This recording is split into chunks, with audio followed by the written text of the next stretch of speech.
Good evening, everybody. Welcome to the live public meeting of the Trinidad Humanity Campaign. This is public meeting number 12.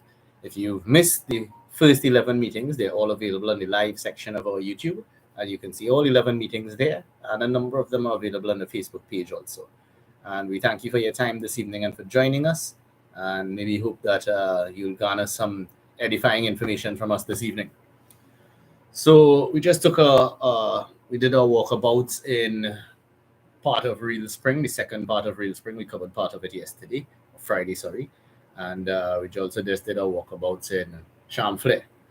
Just to remind you, we're not walking about with any music truck, music, dancing, fetting, or anything of that nature because it's, to me, that's the first sign that somebody is out to mamaga you. If they come in to talk about governance and they come in to fet and party with you and play music and all these things, give you a free jersey that costs $50 to $100 to print, and that time it costs you a lot more when you cannot get the representation that you actually deserve in your electoral district, in your area.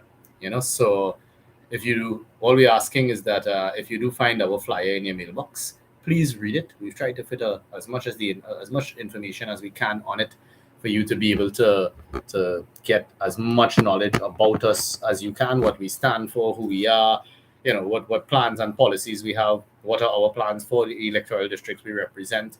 And we do think you'll be pleased. We do think that you'll see some plans and policies there that you've never heard anybody at the local government level discuss. And we've applied them to the local communities that we represent. So we're not here talking about crime from a country level and putting ourselves into promises of things that we cannot do under the remit of councillors. Everything that we have on our flyer that you will find, and that flyer and information is available to you on our Facebook page, and the post with the commitments. It's a 3-page document, 3 pages of writing, 1 picture. And that's our campaign flyer. We have everything that you need to know about our plans and policies, which we will go into in this broadcast for sure. Just before I get into that, I want to deal a little bit with some of the questions being posed to me by residents of the areas that I've walked through so far. A couple of different things I want to address here quickly. And this should give you a little bit more of an idea of who we are as a party and what we stand for, yeah? So, one of the first things, let's say like Bamboo 2 and 3, Bamboo Settlement number 2, number 3, and Real Spring area. These areas are areas that are actually prone to heavy flooding because they're right alongside the Carney River bank. And, we'll address those problems as they come along in the time that we need to, not as they come along, but we know that the problem is going to come for rainy season. We know that the flooding is coming for rainy season because it's happening to these residents year in and year out, right? And one of the major things they're saying is that the work that is being done is being done at the wrong time. It's being done either just before the rainy season starts, when the rains have already started, or it's being done during the rainy season, in which case the embankment that is being built is being eroded away by the rains before it gets time to actually set and harden to form a proper embankment to prevent the water from coming over when the river overflows. Right. So of course we will undertake that work in the right timing. We will also ensure or try to ensure that the corporation does it and not private contracts. And if it must be for some reason or the other, which I can't figure out at this point, but if it must be under private contract, then we continue to tell you just what we're doing, which is we're showing you everything transparently. All our job, all aspects of our job will be shown on YouTube.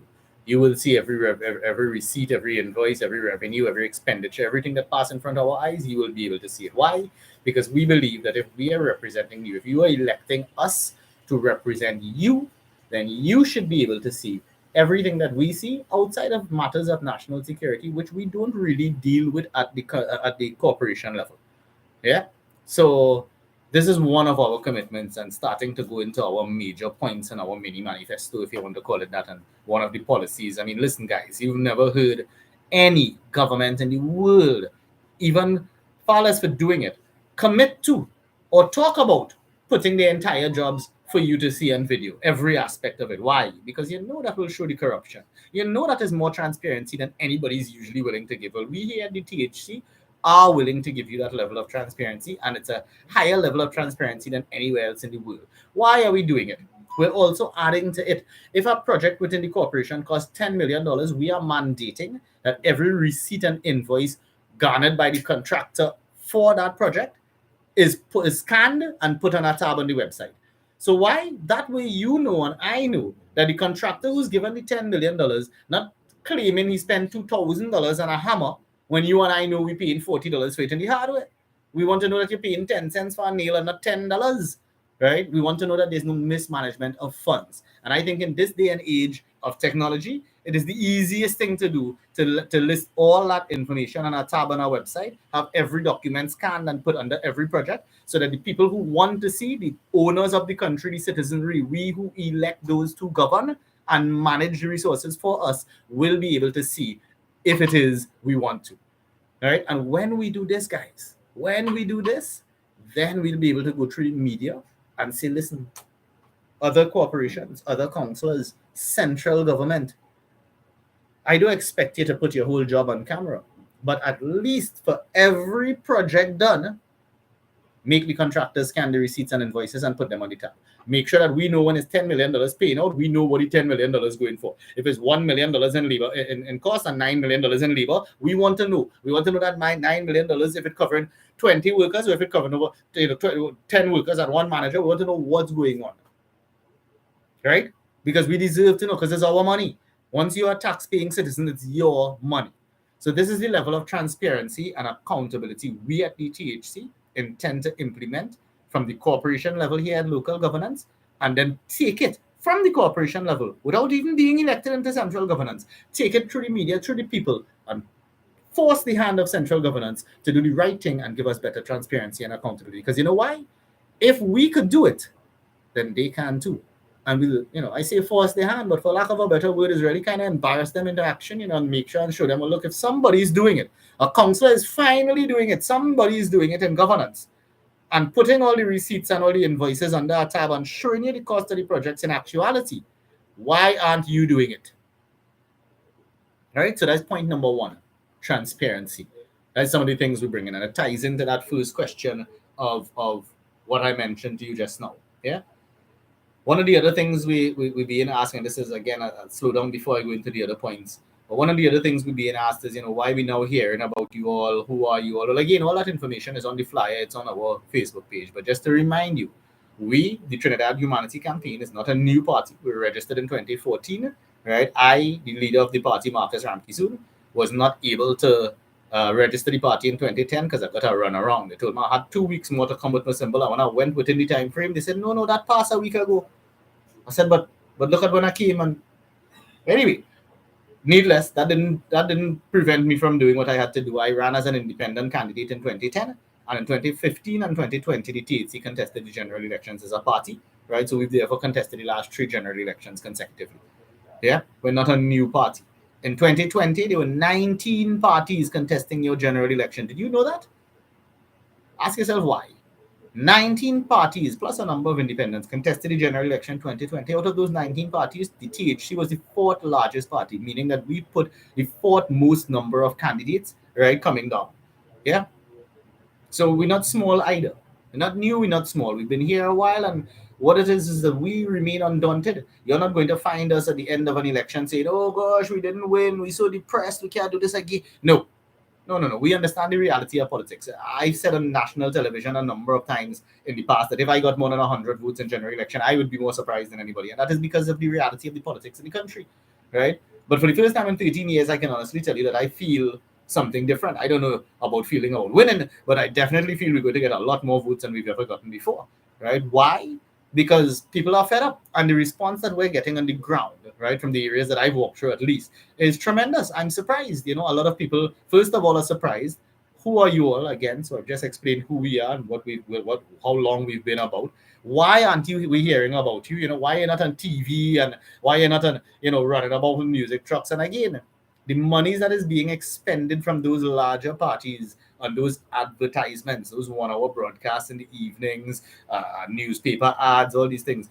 Just understand and remember, folks, $200,000 plus for a 1 hour TV ad from 8 to 9 p.m. on any of the stations, right? $50,000 for one page, one day ad in any of the large newspapers, right? If we had that kind of money, and look what you're seeing broadcast nearly every night. You know how much money being expended? right? You know how much money when they print 100,000 plus jerseys? It might even be 100,000, maybe more than that, maybe 250,000 jerseys, right? Check the monies. You think that the people who are giving them this money to campaign with are doing so out of the goodness of their heart or because they believe they will do a great job at governance? No, they're doing it because they can get it back. And I explained that in another video, but because I think I have intentions of advertising this video, I'll put it forward, right? When you have a political party, you're registered with the EBC, your symbol is approved, you cannot be registered with legal affairs. If you cannot be registered with legal affairs, you cannot get a bank account. If you cannot get a bank account, where does the money go? Well, I asked the bank managers, I said, if you're not going to give the THC a bank account because of all those reasons that you just gave me, then if I get a campaign donation at $10 million, right, where it going? What is the practice of the two large parties? What happens regularly? Well, Mr. Ramke, soon it goes into their personal account. What? Who's oversight? FIB, anybody? Nobody's oversight, sir. They can spend it how they want. What was that I just said? Yes, a man donated $10 million campaign finance, 20, 100 million, whatever it is, right? It goes into that candidate's personal account in a day and age where you can't mix your business account money with your personal account money. They get it tax-free. Yes, they declared, but you as the candidate get it into your account with no oversight. That is madness. And you think they're doing that because, we're giving you $10 million because we believe in you? No, they do it because of what we in this country term kickbacks. How does kickback work, right? And why is it legal under the law? Let me quickly explain it to you. If a contract is put out for a certain piece of work, and let me say a man bid a tender 2 million, 5 million, whatever it is, there's an option from the people who are deciding, right? Because it's all kept private, and that's what we're going to put public once we get in there, right? It's nobody knows how much the people bid in outside of the people in charge. And they will end up giving one of their party financiers who bid 100 million. Imagine that, a man bid 5 million on our project. We could get value for our money by letting this man do the project and complete it for $5 million. But they will give the contract to somebody who bid $100 million. Why?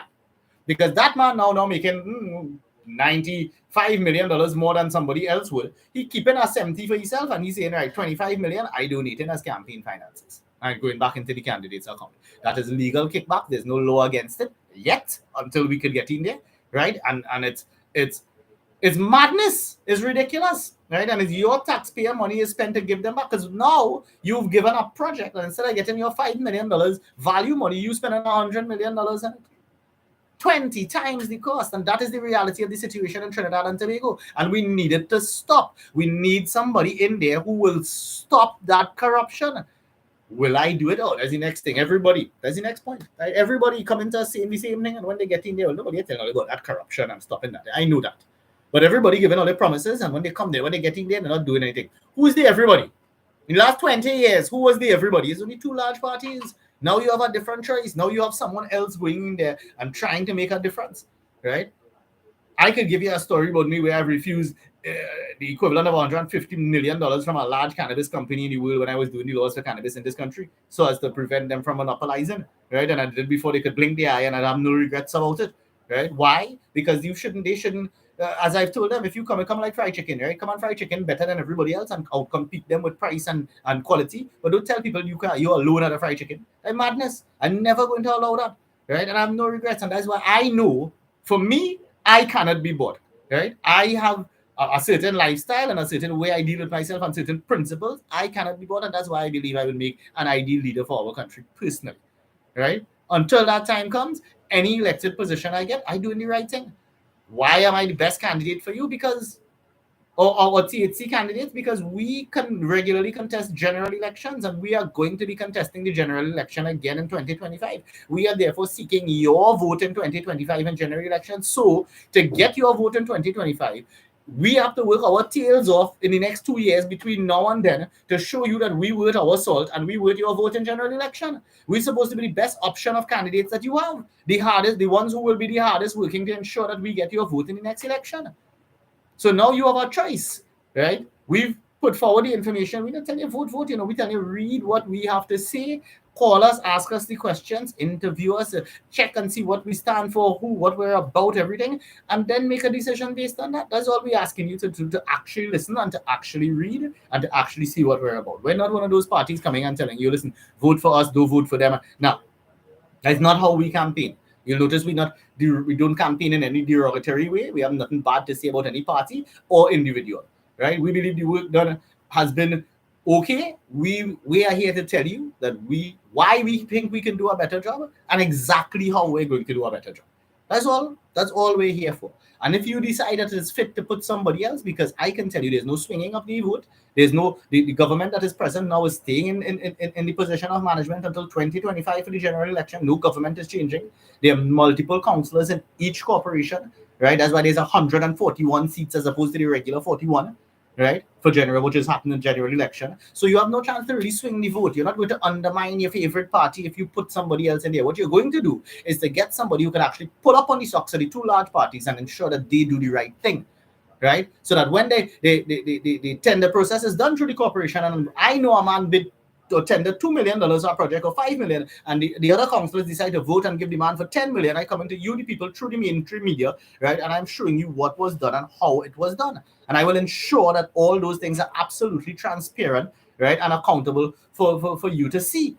And that way we will get better value for our money, and we'll get better transparency by forcing the hand of those other elected representatives to do the right thing. Because finally you'll have somebody that do have to respond to the leadership of the two large parties who have our own party and to do our own thing and want to see better for our country and want to get your vote in the next general election. So we will make sure and do the right thing. We have to show you as much as we can in the next 2 years to ensure that we get your vote there.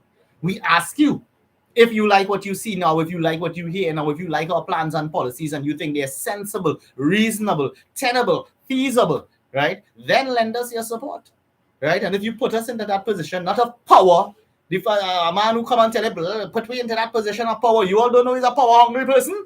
They're telling you. The job is management. Elect us into that position of management, and we will manage properly. We will ensure that the mismanagement stops. We will ensure that they don't give $80 million a mile for road when the corporation could do it for less than 8. Because this is the people's money is being expended. Right? So these are some of the questions, right? These are some of the responses that I give to those questions. One of the next popular ones I get at today and all too, well, we go vote for you if you give you a walk. And if I here to tell you now that I'm giving you a walk, right, then I doing one or two things. This is how I respond. I'm telling you. I either mama guy in here because that is not the correct process to go about it, or I engage in some level of corruption, and we're not about that. If elected and there's a position available and you are qualified for such position, you can contact me and I will guide you through the application process for whoever has to determine whether you get the job or not. There is no favoring because everybody within our electoral district is equal. Whether they vote us, whether they vote somebody else, whether they do what, our responsibility, if elected, is to everyone within our electoral district. We are going to ensure that everybody is treated the same, and we are going to make sure that every citizen within our electoral district benefits if we are elected to manage and to represent those individuals. Very simply, because that is what the governance is about. It's not about giving you a jersey and giving you this and then costing you a lot more than the cost of the jersey when you can't get things done within your community, when you have to suffer this flooding and crime and all these things. You understand? I don't get it. Let's start talking about crime, because crime is actually the major. Now, I think the transparency commitment that we're making to you is actually the major commitment we're making. I think so because, as I said, no government official in the world has ventured to even suggest putting their entire jobs on video for you to see. Nobody. Right? We will be the first. Right? Let's have our first in the world here in Trinidad now. Maybe we can encourage governments outside of Trinidad and Tobago to do it too. Who knows? And make a change in the world. Yeah? From what? From a councillor? Of course. I'll push that position and milk it for everything it has to give in terms of making positive changes in the community, the country, the region, and as far as I could take it. Right? Because that is what my lifestyle is about. That is what the THC stands for. Right? Making positive changes and getting things done. Right? Making a better society, increasing the standard and quality of living for every citizen. Right? Because that is what governance is about. So, back to the point of crime. Next to all the points that people raise, right, within their specific areas, because yes, some of those areas are flooding to discuss, but top of everybody's mind is still crime and crime reduction and how we're reducing crime, because for many people it's reached close to home. For many people, everybody seems to know somebody, at least if they haven't been affected themselves by crime yet, they at least know somebody that has.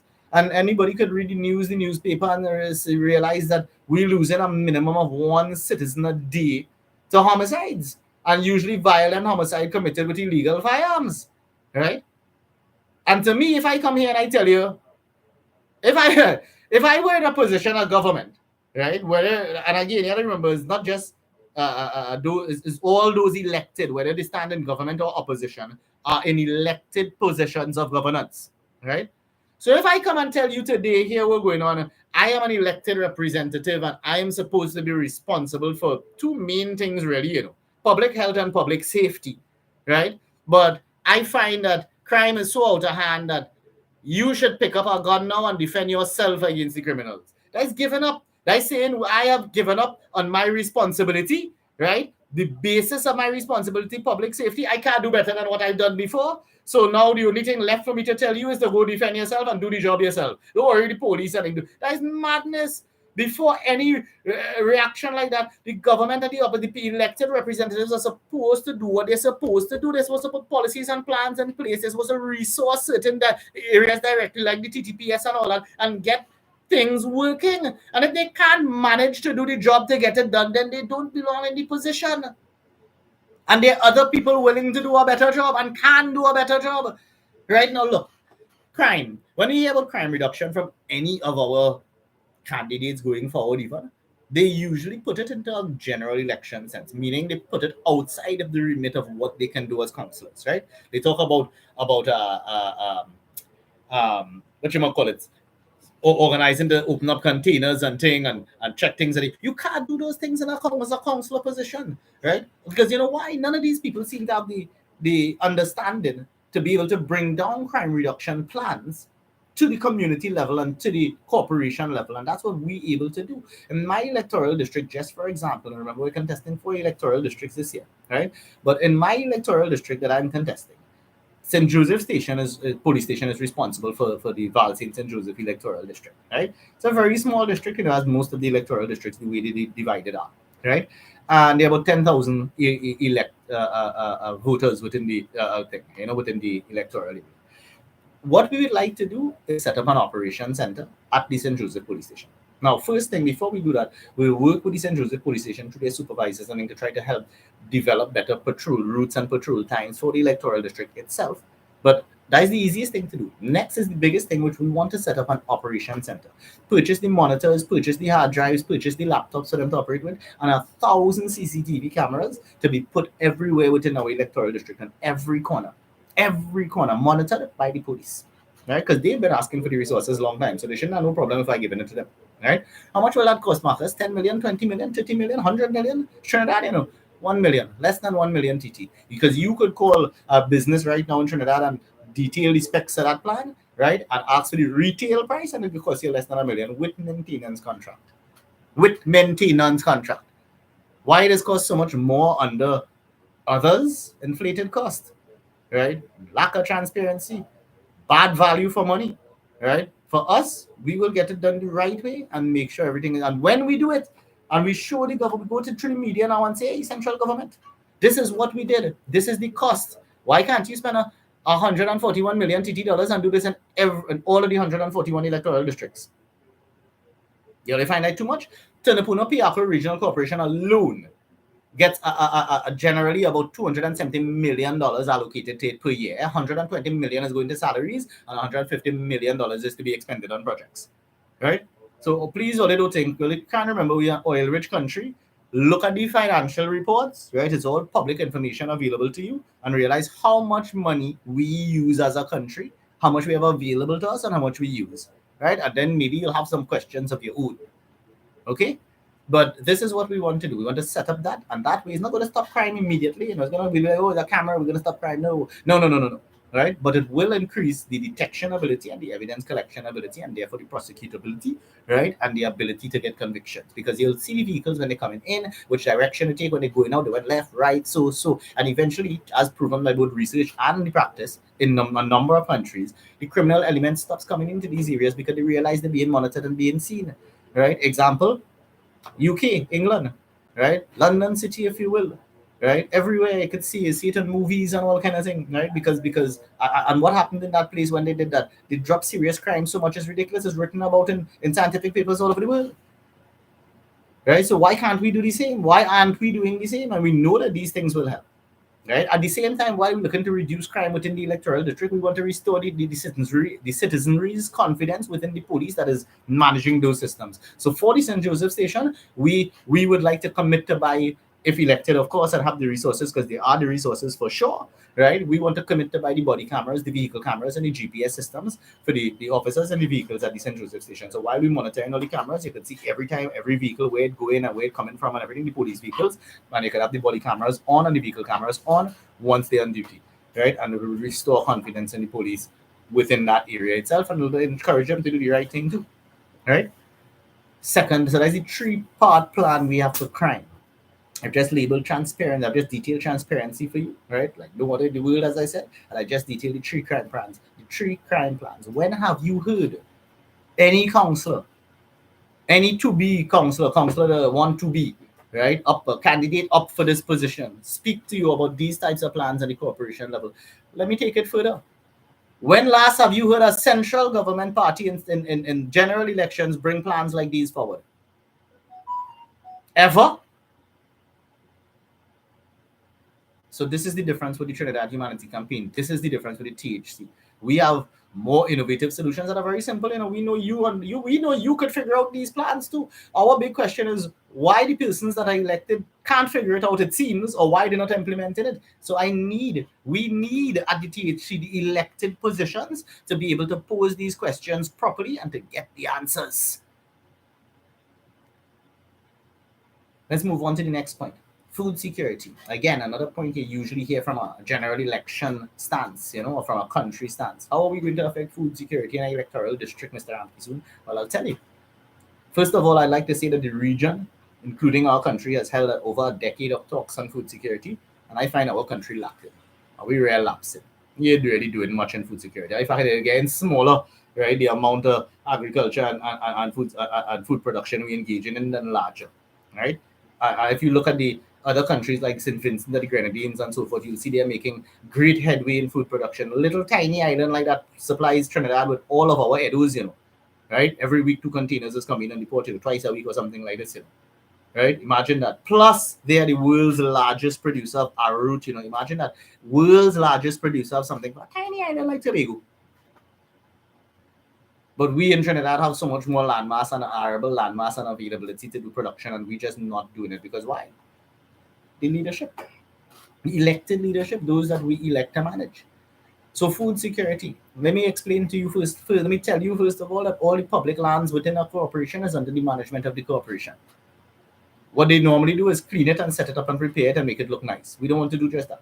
We want to set it up for food production, right? We want to have community gardens for those people living in apartments that want a garden, that want to produce food for both consumption and small scale sale, to which we'll also set up farmers markets and organic standards, right? And commercial, same farmers market and organic standard, commercial farming for those farmers who want to engage in larger projects but never have the land to. And we will manage it from the corporation level to ensure diversity, so we won't be a country full of lettuce, right? We will ensure that, and what we'll aim to do is bring a fully food import bill and see which vegetables, especially that we import and start to get these people to grow these things again organically, so that we'll show a standard and eventually try to encourage the rest of the country through central governance to set a standard for organic products, right? So we can engage in healthier eating as a citizenry, right? Because I don't know if you all know, but in this country, it may be healthier to eat fried chicken every day than to be a vegetarian.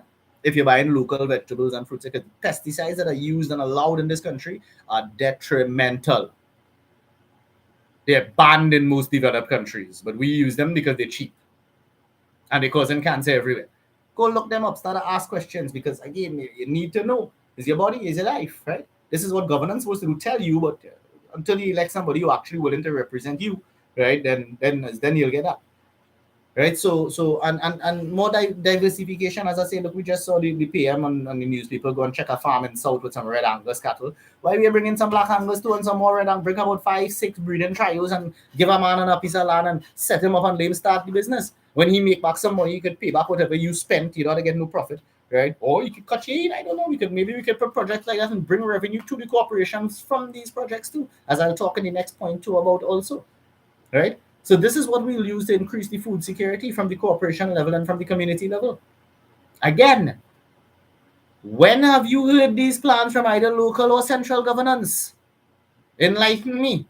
Because I hear a lot of talk, but all right, when you see anything done, anything, big processing plant in South Empty in Maruga, just a building waiting for somebody to outfit it, some private person to charge big money, right? When a government could have outfit the thing and literally farmers come and package the goods and produce the goods and set it at a Euro GMP standard. So if they want to export even to Europe, they could. Yep.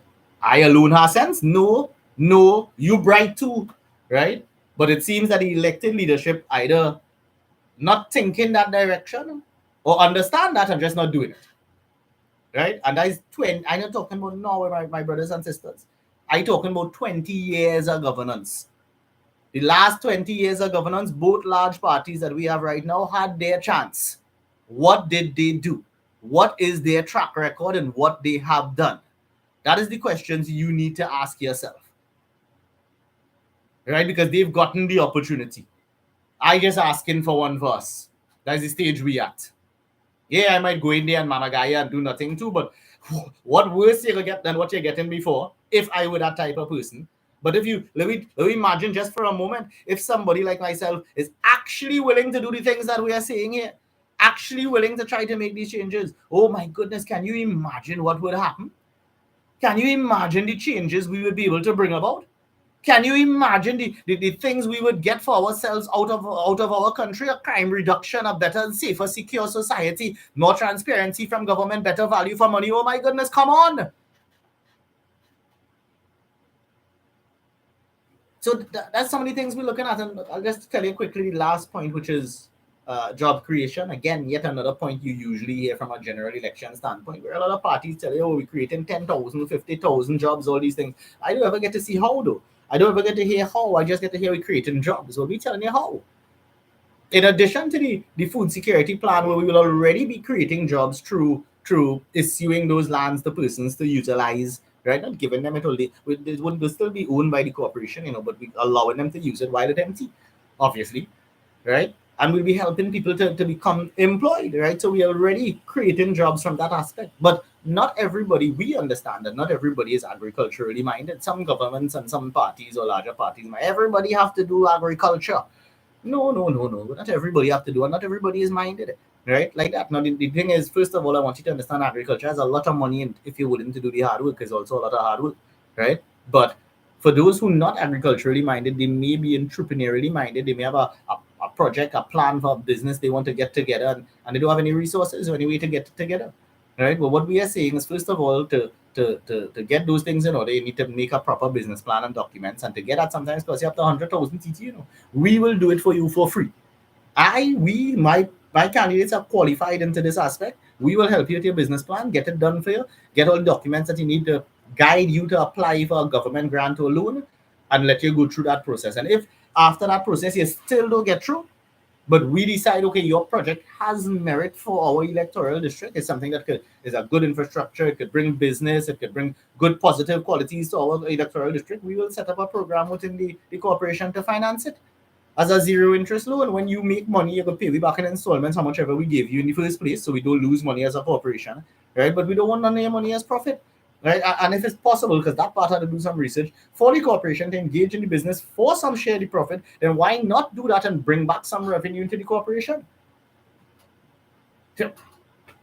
Property tax. So you're looking at that. There are many other ways to address these things. So these are our 4 main points, alongside, of course, general maintenance, which we think is a given. That's the stuff that you regularly hear about. So we wanted to kind of impress upon you the newer, more innovative plans and policies that we have, whilst assuring you that we understand what is the general maintenance principles for our roads and our waterways and our drainage system, right? And all these aspects of ensuring the public facilities are kept and maintained, right? Those things have to be done. We intend to do a better job at it, but I'm not here to come and sit down and say, hey, we go come and clean your drain and all that stuff. Again, we want to assure you that electing us will put a whole different spin on things, right? We will be able to bring that crime reduction, bring that transparency and accountability, bring that level of food security a little bit, bring that job creation to our communities.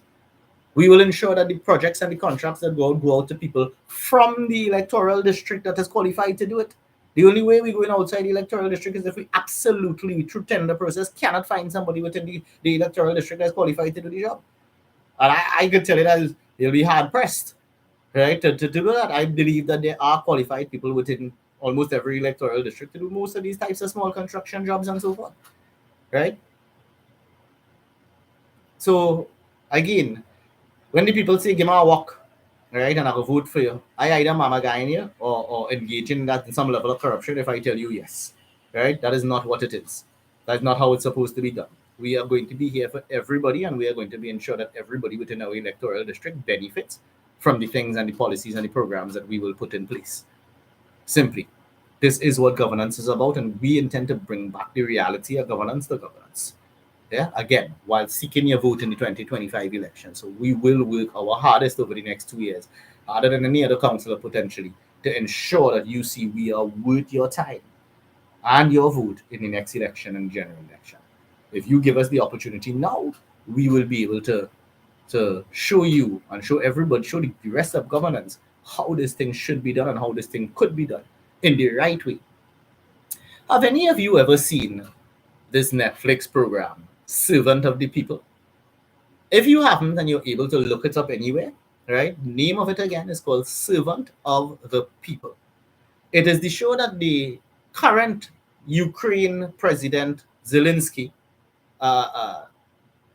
acted in, and he acted he was a school teacher, and then by chance was elected to the post of president of Ukraine. Imagine this man did this, I think 2 years before he was actually elected to the position of president of Ukraine, right? And the show shows you, everything that they planned to do if elected and how they would go about governance and how they would stop the corruption and all that. A 3-season program, right? And it was translated in English and shown on Netflix. I'm not sure if it's still there, but I'm sure you can find it on our website.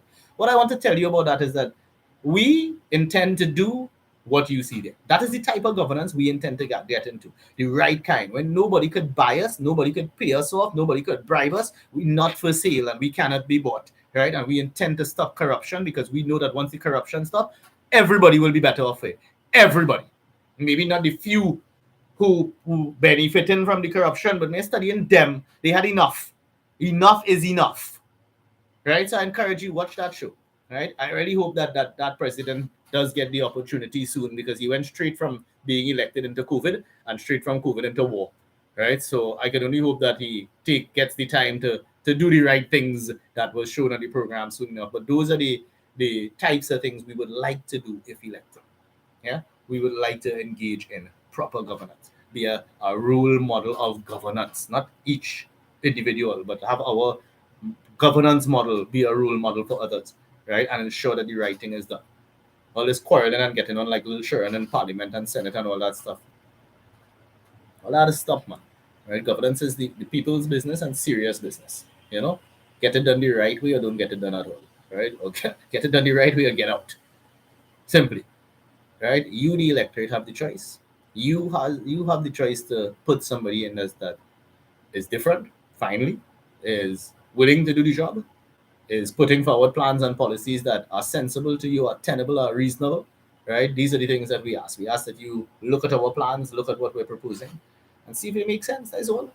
Right? And if they do, then support us and don't stay home, because we understand, we understand the frustration if you have only choices before you that doesn't make sense and has gone over and over and keep doing the same thing over and over, that you want to stay home and don't come out to exercise your civic right and civic duty to vote, right? But you all know those parties have their core supporters, so if you stay home, you're kind of giving it back to them, right? So if you do support what we at the Trinidad Humanity Campaign are saying, or any of the other smaller parties, what they are saying, right, come out and lend your vote to them this election. Right? Let's make a change in this country. Give those small parties a chance to see if they solve for the general election. Because a number of them do contest the general, and they're contesting this time in the local government. Give them a chance, though. As I said earlier, the worst they could do is the same thing that the other councillors did in the past. And you get the same nothing you get before, or the same small thing you get before, right?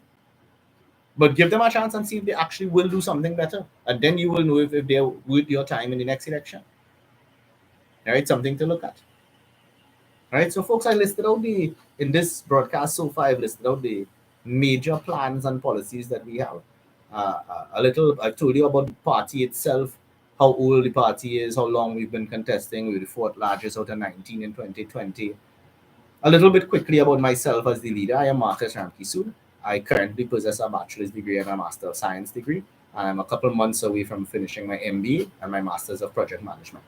Why do those two degrees? Because the job that I'm seeking with, in terms of governance, whether it be local governance or central governance, is management of the resources. It's actually the highest level management job it has because you're not managing a big business, you're managing a country's resources, billions and billions of dollars, right? And I'm a PhD student currently at the UTT in criminology because if elected to prime minister one day, right, or elected to where I can sit at that position, I will have to sit at the head of the National Security Council. Shouldn't I know about crime and security a little bit? Plus, crime is the biggest issue plaguing our country right now, so I want to know a little more. I want to be qualified in the policy to be able to put forward the policies that I'm putting forward. Right? And from those of you who could see my little dreadlocks and stuff, I'm a grounds man, I'm a roots man. I understand stuff from the ground level. And I also have the head to do the job. I've also been a policy consultant and policy writer, meaning the writer of laws for a number of regional countries. So I know the job too. It's not something new to me because people always talk about experience. Well, I got the experience from 2018 to 2020 working with a number of regional governments really closely at the cabinet level, at the Prime Minister's office level, and at the Attorney General's office level, and work with Ministry of Health and Ministry of Agriculture very closely. Led a joint select committee on different islands. Had to lead meetings and talk to chief medical officers and the entire psychiatry and medical fraternity and islands and so forth, and I did it. So I know that I qualified to do the job. I know I experienced enough to do the job. I know I understand the job well enough, and I know we will do better. So all we ask is for you to see what we stand for. Inform yourself as to what your candidates are saying. We are simply one of your candidates in this election. Inform yourselves of what we are saying also. Become informed to make an informed decision come election day, right? And we only 8 days away, right, from election day, a week, basically. Seek to inform yourself. Seek to know what your representatives stand for. I keep saying in this broadcast, 19 parties contested the 2020 general election. How many of them do you know of? So I encourage you to seek. Seek and you will find, but learn, get informed as to who's representing you. So who knows, somebody might be saying something better than us and you want to vote for them. Do that, right? But at least make sure and hear what each party and what each candidate is saying within your electoral district, because governance represents and covers every aspect of your life, from the every aspect of your money, taxes on all the goods you're paying, right? The type of goods you get in import, export, right? Your security and your health and public health and public safety, two most general things a government is supposed to secure for the citizenry, right? Every aspect of your life is determined by governance. So when I hear some people like today, I hear there's a few people, we don't vote, we're not in that politics thing and what not. And I have to remind them this affects every aspect of your life. It is worth it. Again, if you have something new that you can see that's sensible, that you may be in support of, to go out there and cast your vote. Yeah. So I suppose that covers a number of my points today. We talked about where we walked. We talked about the quite type of questions that were posed to us. I gave you the type of responses that we give to people. I let them know, again, no music truck and no walking, no dancing and partying, because governance should be serious. It's a time and place for everything. And this practice of entertaining and entertainment that we see at campaign time needs to stop, because that should be the first sign to you as an intelligent citizen of Trinidad and Tobago, especially as a Trinbagonian, that they mama guy in you. So don't fall for the trade up. Don't take it. Right? You want a jersey to wear? Take the jersey if you want. Right? But lend your vote to those representatives that are issuing detailed solutions to the problems within the communities. Vote on issues, in other words, as opposed to party, as opposed to color, as opposed to fet and line. Yeah? Get serious about governance and understand that governance affects you.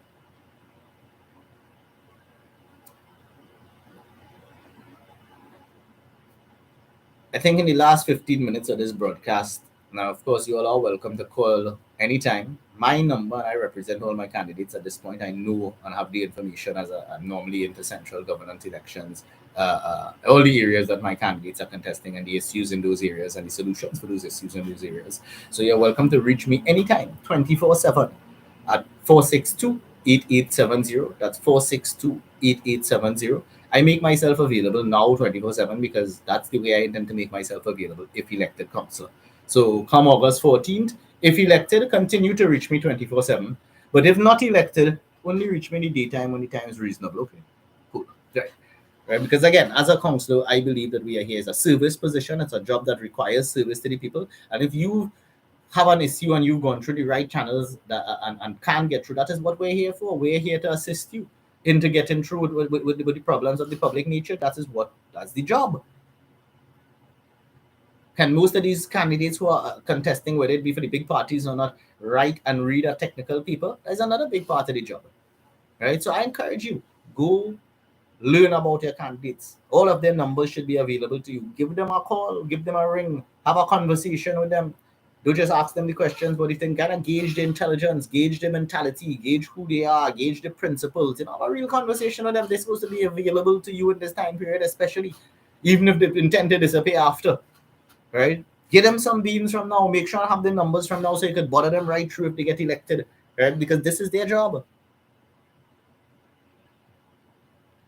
So, what else can I tell you guys this evening?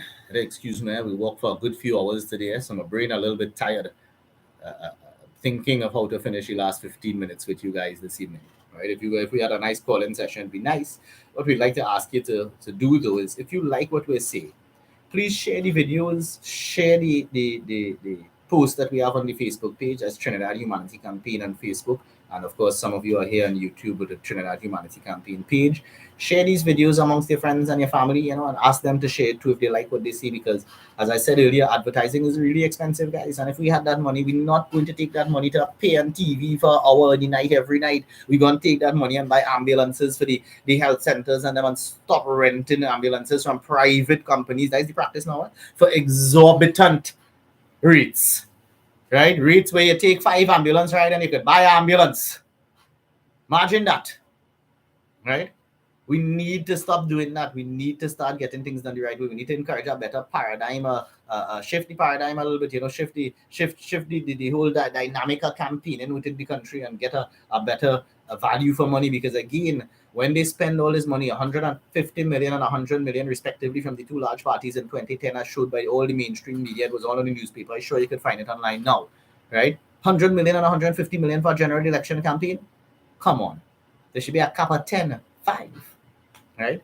We shouldn't be allowing this. We shouldn't be allowing this type of expenditure, right? Because again, where that money coming from and who it's going back to? Because I'm telling you, they're not going to be getting it out of the goodness of donations heart, the people who donate in hearts, No, these people expect to get back 10-fold and 20-fold through contracts and through mismanagement of contracts, right? That apparently all still legal due to how the laws are set currently. And until those things could change, you need somebody as a real watchdog inside here who could both bark and bite, right? And make the difference inside here. Pull up everybody's socks. Ensure that the two large parties and all their representatives at the local government level are doing the right thing. This is what we intend to do. This is what we want to do. Because again, we live here too. If you have to fear going outside at any time because of the level of crime, I have to fear going outside at those times because of the level of crime. If you have to fear parking up your car in a certain place again, because I have to fear the same thing, right? If you have to deal with flooding, right? Now, sure, different areas are different places. I live in North Valsine, right? And I can tell you that we get up to 3 feet of water right outside my room. My entire yard had to raise, right, to prevent the water from coming in the house and destroying all that we possess, just like happens to a lot of you in my Burgesses. Right? And you all know. You all know what the council is doing. You all know what you're getting back and what you're not getting back.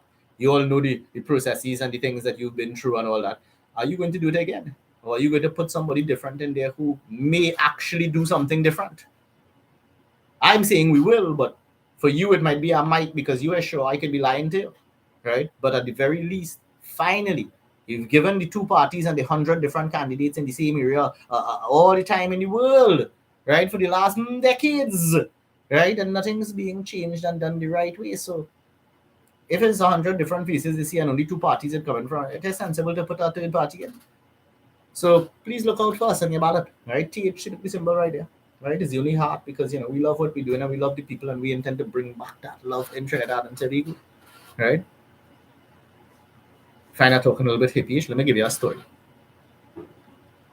I, Marcus Ramkisoon, I'm directly responsible for the people in Trinidad and Tobago now, when they call like the radio stations and all these things, for using the term, we would like to send love to this one and that one, as opposed to say we want to big up.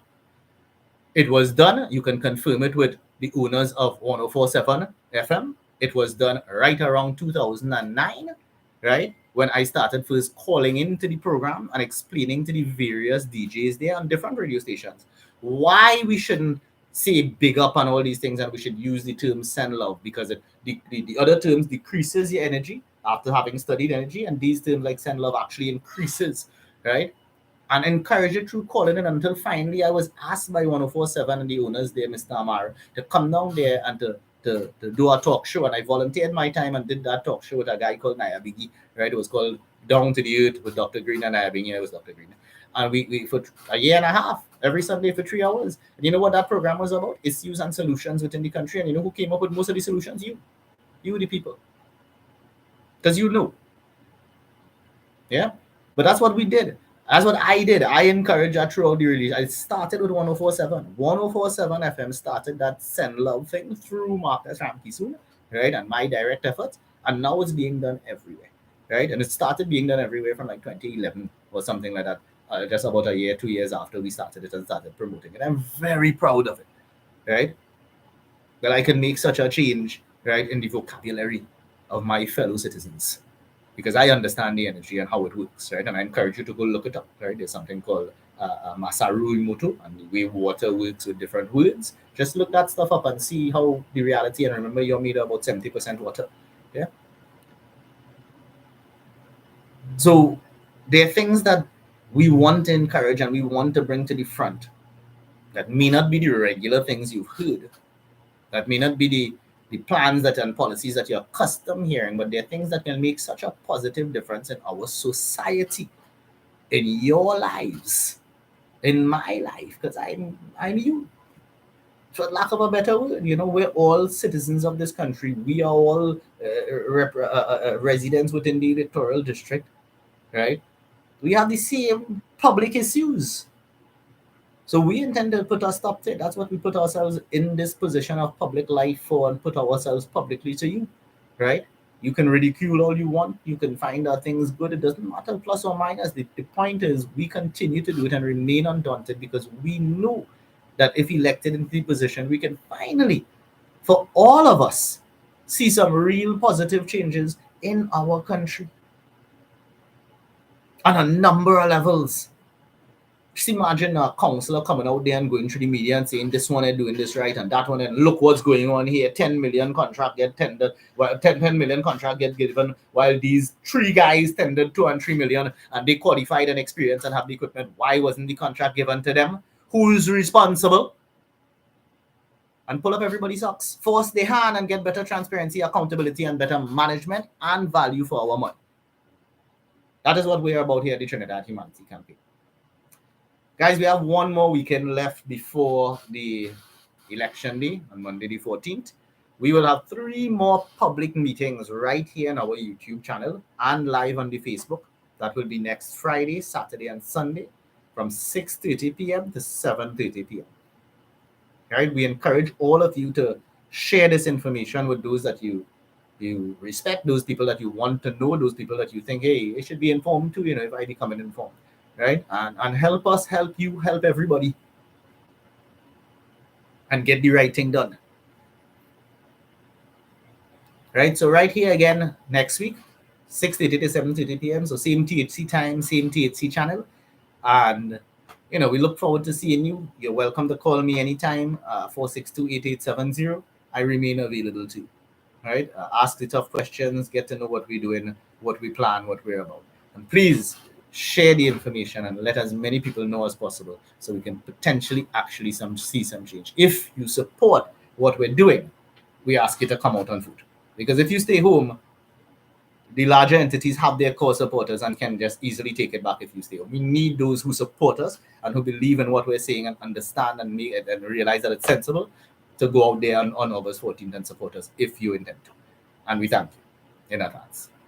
So we'll see you again next week, guys. Folks in my Burgesses, in my electoral district of Val St. Joseph, continue to look out for me this week. We'll be moving in the daytime, in the evening, and all through the weekend during the day, right before this broadcast, to try and get our mini manifestos into your mailboxes. Do look into your mailboxes and see if you see it. If you don't, look at our Facebook page, Trinidad Humanity Campaign. It's all there.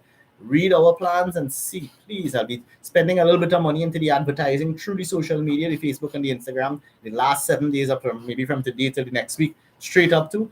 And let's see if at least get everybody to see what we're about. That's the real goal. Everybody within the electoral districts, at least. So once again, thank you for your time this evening. Have yourself a wonderful week ahead of you, right? And I continue to encourage you to stay informed, right? Know what's happening with all your candidates. And make the most informed decision come election day on August 14th. Thanks again for your time and consideration, folks. Have a good week. Good night. Stay blessed.